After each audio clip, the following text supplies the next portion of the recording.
सत्संगत जी, प्यार से कहना धन निरंकार जी। सत्संग के दौरान जहाँ महात्माओं ने अपने भक्ति भरे भाव इस निरंकार प्रभु परमात्मा की तरफ अपनी आस्था और हर पल इसी में ही जीते जी लीन लेने के जो ये प्रेरणा दी कि संतों का जीवन तो ऐसा ही होता है और हर एक इंसान में वो कैपेसिटी है कि वैसा जीवन जिया जा सके। बस ये जब ब्रह्म ज्ञान मिल जाए तो फिर हर समय ये निराकार ही याद रहे और सेवा सिमरन सत्संग के माध्यम से कैसे इसको हर समय याद रखा जा सकता है। और जैसे दासी के पीछे स्टेज के जो कोटेशन, जैसी दृष्टि वैसी सृष्टि, तो अगर इस बात पे ध्यान दें तो एक अगर देखें तो बात वही जो हर कोई समझाता है कि सामने वाला नजारा जो है वो हम उसको उस तरह देख रहे हैं जिस तरह हमारी नजर है। सामने वाला व्यक्ति हमें वैसा नजर आ रहा है जैसी सोच जैसी धारणा हमने उसके प्रति बना ली। जैसे कहा भी जाता है कि beauty lies in the eyes of the beholder. कैसे हम अगर खुद ही एक अच्छी नजर रखेंगे तो ही हम पूरे संसार को एक बहुत खूबसूरत मानकर देखकर कर सकते हैं। पर अगर इससे एक लेवल डीप और जाया जाए तो अक्सर जो हमारी दृष्टि होती है वो कितनी फ्लॉड होती है, उसमें कितनी कमियां होती हैं। उदाहरण हम सत्संग में भी बहुत बार ये सुन चुके हैं कि अगर कोई दिखता है सड़क के किनारे और नीयत हमारी होती है मदद करने की, तो हम उसको रोड तो क्रॉस करवा देते हैं और बाद में पता लगता है कि उस व्यक्ति को, उस वृद्ध व्यक्ति को तो सड़क क्रॉस ही नहीं करनी थी। तो कैसे चाहे हमने मन में इंटेंशन भी सही रखी, कुछ अच्छा करने का जज्बा भी रखा, पर वो निगाह, वो दृष्टि वहां चूक हो गई। उस व्यक्ति की, सामने वाले व्यक्ति की जरूरत को बिना समझे हमारे हिसाब से उसकी क्या जरूरत है उसको इम्प्लीमेंट करने की कोशिश करी। और वहां फिर वही बात, क्योंकि हमें लगा ये नजारा ऐसा होना चाहिए, हमने उसको वैसा बनाने की कोशिश करी। तो कैसे अक्सर वो उदाहरण भी सत्संग में बहुत बार सुना कि एक रिफ्लेक्शन में पानी की एक अगर कीमती कोई चीज नजर आए और हम हाथ डाल के उठाएं, वो फिर भी हाथ ना लगे, और उसके बाद अपनी नजर को ऊपर करके देखकर समझ में आना कि वो चीज पानी में नहीं पेड़ पे टंगी है, उसकी सिर्फ परछाई नजर आ रही है और वो ही हमने हकीकत बना लिया है। कैसे बहुत बार एक किसी के लिए कुछ अच्छा करने की इंटेंशन जहाँ है, वो रिसीवर भी उतना ही इम्पोर्टेंट है जितनी हमारी इंटेंशन। काफी बार तो ऐसा भी होता है कि एक हम हाफ वे किसी की कम्युनिकेशन के बीच में जब जाते हैं, कोई कमरे में दो व्यक्ति अगर बात कर रहे हैं, अब उनकी बात का कॉन्टेक्स्ट हमें पता नहीं, पर हम जैसे ही कमरे में गए हमने कोई एक सेंटेंस सुन लिया या हमारी आंखों ने उस समय कुछ ऐसा विजुअल देख लिया जो लगता है दिमाग को कि ये कुछ गड़बड़ है या कुछ चीज ठीक नहीं लग रही, पर उसके पीछे की एक जो बात है वो हमें पता नहीं होती।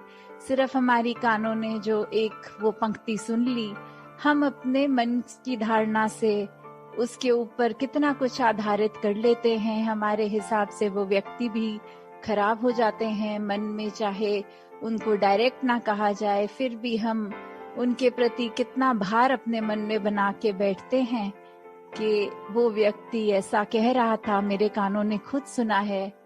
तो काफी बार चीजें जो सुनाई देती हैं, जो दिखाई देती हैं, चाहे आंखों ने तो वो देखा, कानों ने वो सुना, फिर भी वो एक वैसी नहीं है। ये हमारी परसेप्शन, ये हमारे दिमाग का काफी बार ऐसे बोलते भी हैं कि लुक्स कैन बी डिसेप्टिव, कि कैसे हम जो देखते हैं वो वैसा है कि नहीं, वो भी हमारी सोच ही है, वो हमारी समझ ही है। तो कैसे हर किसी ने जब परमात्मा को मन में बसा लिया, इस निराकार के ऊपर हर ख्याल को अपने बेस किया, तो फिर वही बात जो दासी अक्सर लगभग हर सत्संग में ही रिपीट करती है कि ये बेनिफिट ऑफ डाउट जब किसी को देना आ जाए, जब मन से ये लगा कि शायद जो हमारा नजरिया है वही ठीक नहीं था, सामने वाला व्यक्ति तो बिल्कुल ही ठीक है, या फिर अगर कुछ गड़बड़ भी लग रही है तो कैसे किस वजह से वो ऐसा हुआ होगा, जो हमारी आंखों ने कुछ विटनेस किया, हमने कुछ ऐसा फील किया, या फिर कभी किसी के कुछ बिहेवियर को ही देखकर मन में लगता है कि ये इंसान थोड़ा अजीब है। पर अगर हम वो भी समझना चाहें कि अगर वो कुछ ऐसा रिएक्शन दे रहा है तो वो उसके पीछे क्या कारण रहा होगा, और बहुत बार अगर ध्यान से उस व्यक्ति की जीवन को देखते हैं तो पता लगता है कि काफी बार हो सकता है वो व्यक्ति को कुछ अच्छे एक्सपीरियंसेस ना हुए हों, जिसकी वजह से अब उसका नेचर इस तरह तब्दील हो गया है। वो इंसान, वो व्यक्ति पैदा उस नेचर के साथ नहीं हुआ था, वो हालातों की वजह से वो थोड़ा खोरापन, वो थोड़ी रिएक्शंस अजीब वो आ जाते हैं। तो कैसे एक अपने आप को जहाँ स्थिर रखने की बात है कि दूसरों के रिएक्शंस, दूसरों का नजरिया, उस पे ना हम देखें, हम अपने अंदर अपना नजरिया, अपनी दृष्टि को ऐसी बनाएं जिस तरह हम चाहते हैं कि सृष्टि हो। तो ये बदलाव, ये खुद तक की जर्नी है। ये दूसरों ने तो जैसे हैं वैसे रहना है। किसी व्यक्ति को हम हजार उनकी कमियों के बावजूद भी उनको मन से बहुत प्यार दे सकते हैं और उसमें कोई खामी हमें नजर नहीं आती, और वहीं दूसरी तरफ एक व्यक्ति की सिर्फ एक कमी हो और सारी बाकी खूबियां, उस एक कमी को भी हम पकड़ के अपने मन में उसको क्रॉस मार देते हैं कि ये इंसान से बात नहीं करेंगे। तो कैसे हर समय हम अगर वही बात की जैसी दृष्टि वैसी सृष्टि, बस अपनी दृष्टि अपने नजरिए में जब इस निरंकार को बसा लेते हैं तो हर चीज इतनी प्योर, इतनी पाक वैसी ही दिखती है जैसे इस निरंकार ने हर चीज को ओरिजिनली डिजाइन किया, ओरिजिनली बनाया। ये शरीरों के द्वारा गलतियां होने पर भी वो जो रूहों की बात है तो वो तो हमेशा इस निरंकार की अंश ही हैं। कैसे उन पे कोई रंग नहीं चढ़ता, सिर्फ माया का रंग अगर हम कहें तो वो भी एक ह्यूमन एक्सपीरियंस जब इस बॉडी से होता है तो माया का असर वो आता है। तो कैसे हर पल इस निराकार को याद रखने से वो रंग भी अपने आप झटता चला जाता है, और फिर ये रूह इस परमात्मा के साथ मिलकर अपना असली रूप ये जीते जी इस शरीर में भी पॉसिबल हो जाता है। तो दासी और समाना लेके इन्हीं शब्दों से आज्ञा लेगी। साथ संगत जी, ध्यानंकार जी। तेरी ओट सहारा तेरा, तन मन घोल घुमावा, कह अवतार तेरे ही दाता, दिन राती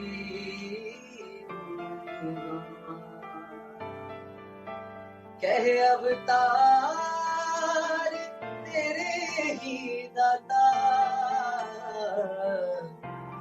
दिन राती गुण गावा, एक तू ही निरंकार, एक तू ही निरंकार, तू ही निरंकार, तू ही निरंकार। मैं सदा बुलनहार, मैं सदा बुलनहार, तू है दाता बख्शनहार, तू है दाता बख्शनहार। मेरे अवगुण ना चितार, मेरे अवगुण ना चितार, तू निरंकार, एक तू ही निरंकार, तू ही निरंकार, तू ही निरंकार। तेरा रूप है ये संसार, तेरा रूप है ये संसार, सबका भला करो करतार, सबका भला करो करतार। मेरी मांग है ये दातार, मेरी मांग है ये दातार। तू ही निरंकार, तू ही निरंकार, तू ही निरंकार, तू ही निरंकार। मेरा डोले ना इतबार, मेरा डोले ना इतबार, बख्शो सदा भक्ति प्यार, बख्शो सदा भक्ति प्यार। करा मैं संता दा सत्कार, करा मैं संता दा सत्कार। तू ही निरंकार, तू ही निरंकार, तू ही निरंकार, तू ही निरंकार। बोल सद्गुरु माता सुदीक्षा सविंद हरदेव जी महाराज की जय। निरंकारी राजमाता गुरु बचन अवतार की जय। सासंग जी प्यास है।